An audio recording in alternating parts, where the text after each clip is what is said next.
क्या हाल है आप सबके। अगर अभी तक आपने अपने अनअकैडमी के फ्री प्लान को अनलॉक नहीं किया है, एक्टिवेट नहीं किया है, तो आप अभी के अभी अपने अनअकैडमी के फ्री प्लान को अनलॉक कर लेना। अनअकैडमी के फ्री प्लान को अनलॉक करते ही आपको फ्री लाइव क्लासेस मिल जाती हैं, फ्री टेस्ट सीरीज मिल जाती हैं। कैसे अनलॉक करना है वो मैं आपको बता देता हूं। सबसे पहले आपको एक इनवाइट कोड अप्लाई करना है, PMYT। जैसे ही आप ये PMYT कोड लिखेंगे, अनलॉक पे क्लिक करेंगे, आपका अनअकैडमी का फ्री प्लान अनलॉक हो जाएगा और उसके बाद आप सभी कैटेगरीज की जितनी भी फ्री टेस्ट सीरीज हैं वो लगा पाएंगे, उनका एक्सेस आपको मिल जाएगा और साथ ही जितने भी टॉप एजुकेटर्स हैं उन सभी की फ्री लाइव क्लासेस भी आप अटेंड कर पाएंगे। आप सबको ध्यान रखना है, जो आपका इनवाइट कोड है वो है PMYT। PMYT लगाते ही आपका अनअकैडमी का फ्री प्लान अनलॉक हो जाएगा। हेलो गाइस, कैसे हैं आप सब। आई होप आप सबकी तैयारी बहुत अच्छी चल रही होगी। जितने भी एस्पिरेंट्स किसी भी गवर्नमेंट जॉब की तैयारी कर रहे हैं, चाहे वो एसएससी हो गया या रेलवेज हो गया, उन सब के लिए बहुत ही अच्छी न्यूज़ है। आईबी ने अपनी वैकेंसीज डिक्लेयर कर दी हैं। उन्होंने ऑफिशियल नोटिफिकेशन निकाल दिया है एसीआईओ की पोस्ट के लिए, 2020 के एग्ज़ाम के लिए। ये सब के लिए गोल्डन अपॉर्चुनिटी है। पूरा देखना है इस वीडियो को। इसमें हम सब कुछ डिस्कस करेंगे। एग्ज़ाम पैटर्न क्या है, एग्ज़ाम एप्लीकेशन प्रोसेस क्या रहेगा, सब कुछ हम इसमें पूरी तरीके से देखेंगे। बिना किसी देरी के वीडियो में आगे चलते हैं। सबसे पहले तो अबाउट द पोस्ट, जो आपको पोस्ट मिलेगी उसके बारे में कुछ चीज़ें देख लेते हैं। ये आपकी रहेगी ACIO सेकंड की post, general central service group C post आपकी होती है। ये आपकी नॉन गैजेटेड होती है as well as non ministerial post रहेगी। अब आते हैं वैकेंसीज पर। वैकेंसीज देखो काफ़ी अच्छी हैं। यूआर कैटेगरी की बात करी जाए तो आपकी 989 वैकेंसीज हो जाएंगी। EWS की आपकी 113 हो जाएंगी, OBC की 417, SC की 360, ST की 121। इन ऑल आपकी 2000 वैकेंसीज टोटल हो जाएंगी। तो काफ़ी अच्छी वैकेंसीज हैं, काफ़ी अच्छा मौका है आप लोगों के लिए इसमें अप्लाई करने के लिए। अब पे स्केल का देख लेते हैं। पे स्केल आपका लेवल 7 का रहता है, ठीक है। इसमें आपकी 44,900 से लेके 1,42,400 तक की रहती है in the pay matrix plus admissible central government allowances. इसका मतलब जितने भी सेंट्रल गवर्नमेंट अलाउंसेस होते हैं वो इसके ऊपर से रहेंगे। Special security allowance at the rate 20% of basic pay in addition to other government allowances, as well as cash compensation in lieu of duty performed on holidays subject to a ceiling of 30 days। तो ये आपका level 7 की job रहती है। पे scale ये रहेगा, काफ़ी अच्छी है। अब आगे देखते हैं। फिर आता है एग्ज़ाम पैटर्न। एग्ज़ाम पैटर्न पता होना बहुत ज़रूरी है। अगर आप किसी और एग्ज़ाम की तैयारी कर रहे हो, तो अगर एग्ज़ाम पैटर्न मैच कर जाता है तो आपके लिए थोड़ा सिंप्लीफाई प्रोसेस हो जाता है कि हमें इसमें अप्लाई करना चाहिए, हमारी जिस लेवल की तैयारी है उसके अकॉर्डिंग करना चाहिए या नहीं करना चाहिए। तो वो देख लेते हैं एक बार। अगर हम बात करें, सबसे पहले आपका टियर 1 होगा। ये केवल ऑनलाइन मोड में होता है, only in online mode. 100 objective type MCQs आपसे पूछे जाएंगे, जो कि 5 पार्ट्स में डिवाइडेड रहेंगे। Each part containing 20 questions having 1 marks each. पहला पार्ट आपका जनरल अवेयरनेस का रहता है, 20 क्वेश्चंस इससे आएंगे। फिर आपका क्वांटिटेटिव एप्टीट्यूड रहता है, 20 इससे आएंगे। फिर आपका numerical, analytical, logical ability and reasoning रहता है, 20 इससे आएंगे। इंग्लिश लैंग्वेज होता है, 20 इससे आएंगे। फिर आपका दिन आता है जनरल स्टडीज़, 20 आपके इससे आएंगे। हर क्वेश्चन 1 मार्क्स का होगा। ओवरऑल आपके 100 मार्क्स हो गए और ड्यूरेशन आपको दिया जाता है 1 आवर का। 1 आवर का टाइम आपको मिलता है इन सबको अटेम्प्ट करने के लिए। अब बात आती है नेगेटिव मार्किंग है या नहीं है। नेगेटिव मार्किंग इसमें होती है, कितने मार्क्स की होती है, 1/4 मार्क्स की इसमें नेगेटिव मार्किंग होती है। तो आपको ध्यान रखना है इस चीज़ का भी। अगर आप टियर 1 में क्वालिफाई कर जाते हैं, फिर आपको टियर 2 देना होगा। टियर 2 क्या होता है? टियर 2 आपका डिस्क्रिप्टिव पेपर होता है, 50 मार्क्स का आपका ये होता है। 50 में से 30 मार्क्स होते हैं आपके एस्से के, बाकी बचे 20 मार्क्स वो आपके होते हैं English comprehension and presses writing के। इसके लिए भी आपको 1 आवर का टाइम दिया जाता है। अब अगर आप टियर 1 और टियर 2 दोनों में क्वालिफाई कर जाएंगे, तब आपको टियर 3 के लिए बुलाया जाएगा। और टियर 3 होता क्या है? टियर 3 आपका होता है इंटरव्यू। कितने मार्क्स का होता है? 100 मार्क्स का आपका इंटरव्यू होता है। तो ये आपका पूरा एग्जाम पैटर्न हो गया। पहले टियर 1, फिर टियर 2 और फिर टियर 3, जो कि आपका इंटरव्यू होता है। ये एग्जाम पैटर्न हो गया। अब आगे चलते हैं। अब देखते हैं एसेंशियल क्वालिफिकेशन, कि आपके लिए क्या एसेंशियल क्वालिफिकेशन होनी चाहिए कि आप इसमें अप्लाई कर पाएँ। सबसे पहले तो केवल आपको ग्रेजुएशन करना नेसेसरी है। अगर आप ग्रेजुएट हैं किसी भी रिकॉग्नाइज्ड यूनिवर्सिटी से, तो आप इसमें ज़रूर अप्लाई कर सकते हैं। फिर आती हैं डिज़ायरेबल क्वालिफिकेशन। डिज़ायरेबल क्वालिफिकेशन का मतलब ये है कि अगर आपने ये चीज़ करी हुई है तो आपको प्रेफ़र किया जाएगा, बट ऐसा नहीं है कि आपको ये सब करना ज़रूरी है। एसेंशियल नहीं है, केवल डिज़ायरेबल है। ठीक है। इसमें क्या है, knowledge of computers, basic knowledge जो होती है कंप्यूटर्स की वो आपको होनी चाहिए, डिज़ायरेबल रहेगा वो। अब एज लिमिट देख लेते हैं, बहुत ही इंपॉर्टेंट पॉइंट है। एज लिमिट देख लेना, 18 टू 27 ईयर्स एज लिमिट है। अगर आप 27 से ऊपर के हैं तब आप इसमें अप्लाई नहीं कर सकते हैं। कुछ रिलैक्सेशन दिए जाते हैं एज लिमिट में, वो कैसे हैं, वो जैसे बाकी सारे जॉब्स में होते हैं ऑलमोस्ट वही है। Upper age limit is relaxable by 5 years for SC ST and by 3 years for OBC candidates.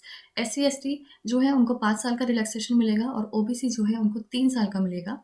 ठीक है। फिर है upper age limit is relaxable for departmental candidates up to 40 years of age who have rendered 3 years of regular and continuous service. जिन लोगों ने 3 साल तक की कंटिन्यूस एंड रेगुलर सर्विस दे दी है डिपार्टमेंटल एग्जाम्स के लिए, तो उनको 40 years का रिलैक्सेशन दिया जाएगा। 40 years एज तक वो अप्लाई कर सकते हैं। ठीक है। इसी टाइप से बाकी सबके लिए भी जो जो रिलैक्सेशन है वो सब यहाँ पे इन्होंने मेंशन करा हुआ है। ये सारे ही पॉइंट्स आप ध्यान से पढ़ लीजिएगा। ओवरऑल अगर मैं बात करूँ तो 18 टू 27 एज लिमिट यहाँ पे रखी गई है। ठीक है। फिर आगे चलते हैं। फिर है आपका सिलेक्शन प्रोसेस। क्या सिलेक्शन प्रोसेस आपका रहेगा, in order to achieve qualitative selection and recruit the best available talent, there would be cut-off marks out of 100 in Tier 1 exam as under। जैसे कि हमने देखा था अभी, Tier 1 एग्जाम आपका कितने का होता है, 100 मार्क्स का होता है।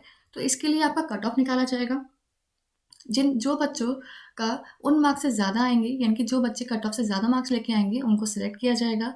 नॉर्मली ये आपका UR से 35, OBC EWS से 34, SC ST से 33 रहता है। फिर भी ये चेंज भी हो सकता है, फिक्स नहीं है। उसके बाद आपका Tier 2 में बुलाया जाएगा। On the basis of their performance and normalization of marks in Tier 1 exam, candidates would be shortlisted for Tier 2 exam at 10 times the number of vacancies subject to the candidate scoring the minimum cut off। यानी कि इसमें भी आपका normalisation होगा। उसके बाद जो marks मिलेंगे, अगर आप क्वालिफाई कर जाते हैं फिर आपको Tier 2 के लिए बुलाया जाएगा। और कितने बच्चों को बुलाया जाएगा, जितनी भी वैकेंसीज हैं उससे 10 गुना बच्चों को यहाँ पर बुलाया जाएगा। ठीक है। फिर क्या होगा, on the basis of there combined performance in Tier 1 and Tier 2, the candidates would be shortlisted for Tier 3, that is interview at 5 times the number of vacancies, subject to the condition that the candidate secures minimum 33%, 17 out of 50 in Tier 2 exam. अब आपने Tier 2 दे दिया, कितने marks का था, 50 marks का था। ठीक है। इसमें आपको मिनिमम 33% तो स्कोर करना ही करना है, यानी कि 17 मार्क्स तो आपको लेके ही आने हैं। ठीक है। उसके बाद आपका ओवरऑल परफॉर्मेंस देखा जाएगा Tier 1 और Tier 2 का मिला के, उसमें से शॉर्टलिस्ट कैंडिडेट्स को किया जाएगा और फिर इंटरव्यू के लिए बुलाया जाएगा। कितने कैंडिडेट्स को, 5 times the number of vacancies. ठीक है। और जो ये कट ऑफ है ये वेरी कर सकती है depending on the marks obtained by the candidates.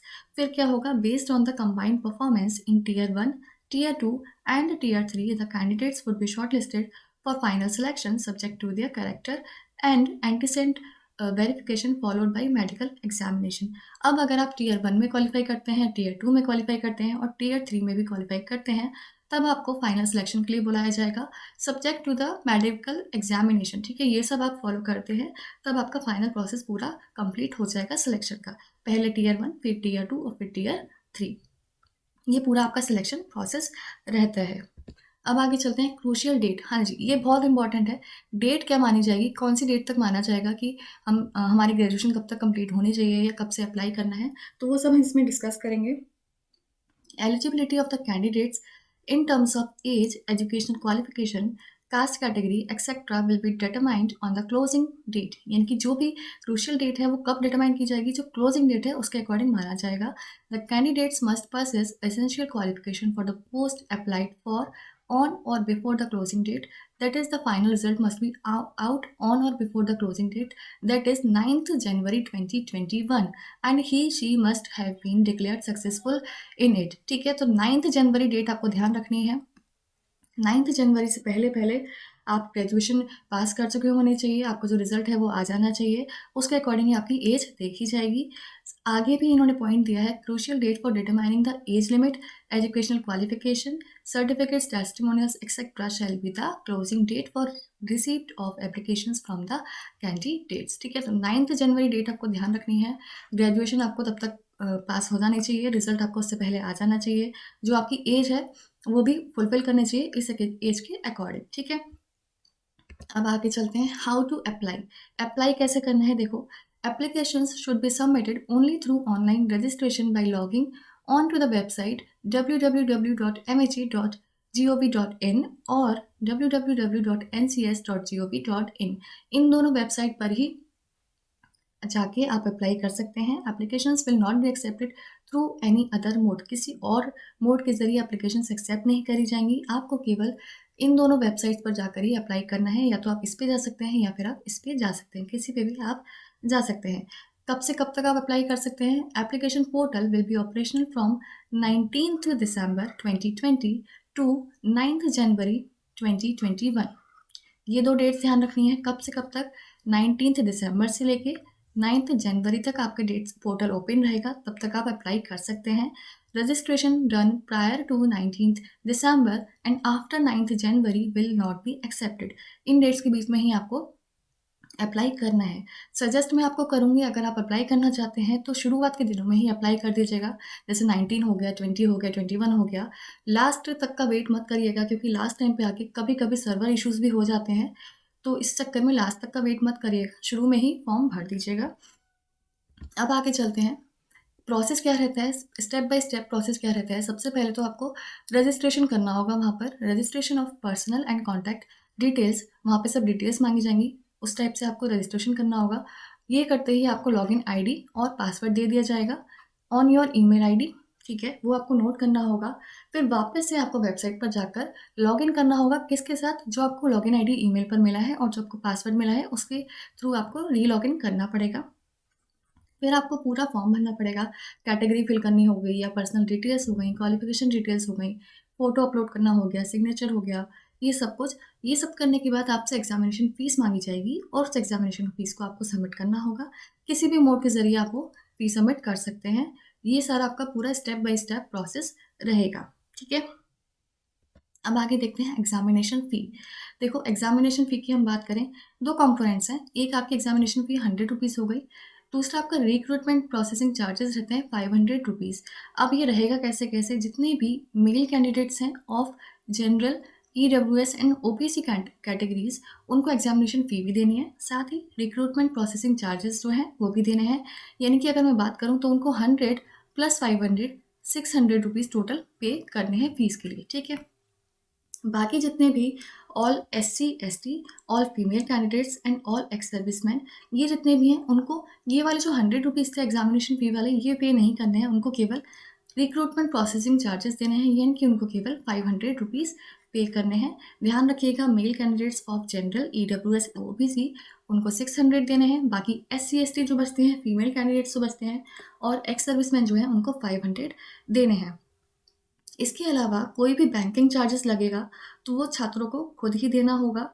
इन दोनों फीस में बैंकिंग चार्जेस को इंक्लूड नहीं किया गया है, तो इन बातों का आपको ध्यान रखना है। ये बात हो गई एग्जामिनेशन फ़ी की, ठीक है। अब अगर मैं बात करूँ, देखो बच्चों, अगर आप अप्लाई करना चाहते हो, अगर SSC की आप तैयारी कर रहे हो या रेलवेज़ की भी तैयारी कर रहे हो, तो बहुत अच्छा मौका है आप लोगों के लिए फुल सिलेबस कवर करने का।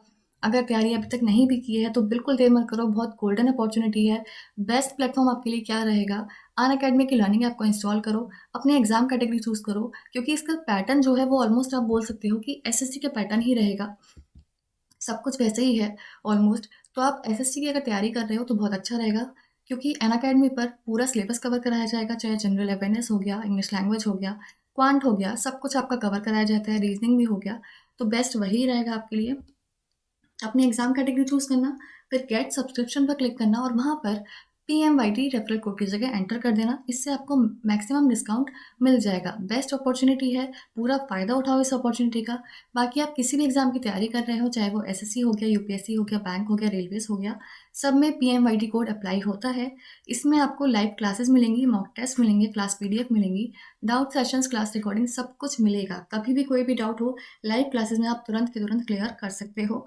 लाइव क्लासेस नहीं ले पाते हो तो रिकॉर्डिंग्स मिल जाएंगी, उसमें भी आप कवर कर सकते हो वो चीज़ें। तो बेस्ट चीज़ यही रहेगी कि आप अभी से तैयारी स्टार्ट कर दो, ठीक है। अब अगर मैं बात करूँ प्लान्स की, देखो बेटा, ये ध्यान देना है यहाँ पर, प्लान्स आपके मैक्सिमम बच्चे 24 मंथ्स का ही लेते हैं, मैं आपको वही सजेस्ट करूँगी। बाकी आपकी चॉइस है, आपको जो बेटर लगता है 6 मंथ्स का, चाहे 12 मंथ्स का, चाहे 24 मंथ्स का, आप कोई सा भी ले सकते हो।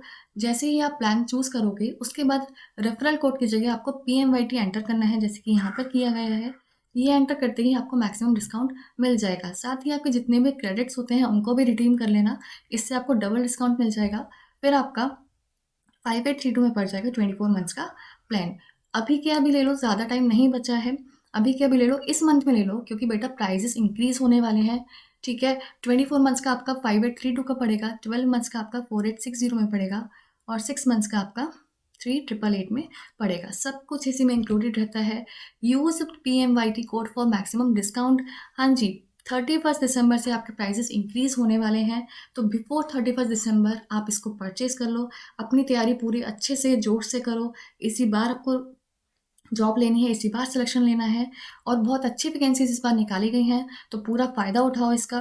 ठीक है, अच्छे से तैयारी करो, और 31 दिसंबर से पहले आप इसको परचेज़ कर लो, ताकि अच्छे से तैयारी कर पाओ। और साथ ही फॉर्म भी भर देना, 19 से आपके फॉर्म एप्लीकेशन स्टार्ट हो जाएंगे। डिस्काउंट कोड याद रखना, PMYT।